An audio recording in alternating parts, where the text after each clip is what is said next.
360 আউলিয়ার পূর্ণভূমি সিলেট। আর সিলেটের সবচেয়ে আকর্ষণীয় স্থান হলো হযরত শাহজালাল রহমতুল্লাহ আলাইয়ের মাজার। হযরত শাহজালাল রহমতুল্লাহ আলাই ছিলেন উপমহাদেশের একজন বিখ্যাত দরবেশ ও পীর। তিনি ছিলেন অলিকুলের শিরোমণি। সিলেট অঞ্চলে তার মাধ্যমে ইসলামের প্রসার ঘটে। সিলেটের প্রথম মুসলমান শেখ বুরহানুদ্দিনের উপর রাজা গৌরগোবিন্দর অত্যাচার এর প্রেক্ষিতে হযরত শাহজালাল রহমতুল্লাহ আলাই তার সফরসঙ্গী 360 আউলিয়া সিলেটের আগমন ইতিহাসের একটি উল্লেখযোগ্য ঘটনা। এর কারণে সিলেটকে 360 আউলিয়ার দেশ বলা হয়। কেউ কেউ সিলেটকে পুণ্যভূমিও বলে থাকে। প্রতিদিন বাংলাদেশের বিভিন্ন প্রান্ত থেকে দর্শনার্থীরা আসে হযরত শাহজালাল রহমতুল্লাহ আলাইয়ের মাজার ভ্রমণে। কেউ বা আসে জিয়ারত করতে, কিন্তু কেউ বা আসে মান্তি আদায় করতে।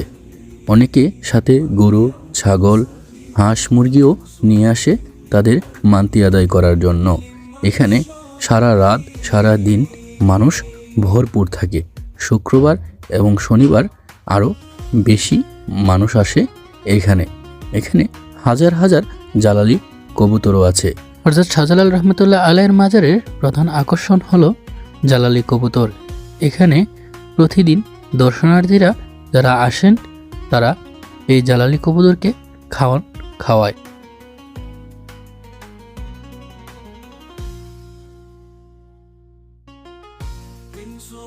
আরেকটি বিশেষ আকর্ষণ হলো গজার মাছ। এই সেই পুকুর যে পুকুরে প্রচুর পরিমাণের বড় বড় গজার মাছ আছে। দর্শনার্থীরা যখন মাজার জিয়ারত করতে আসে তখন সবাই এই পুকুরে আসে, এসে দেখে বড় বড় গজার মাছ। এই হলো গজার মাছ।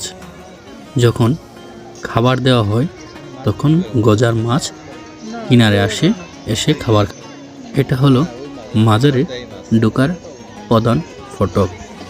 আসলে মাজারের ভিতর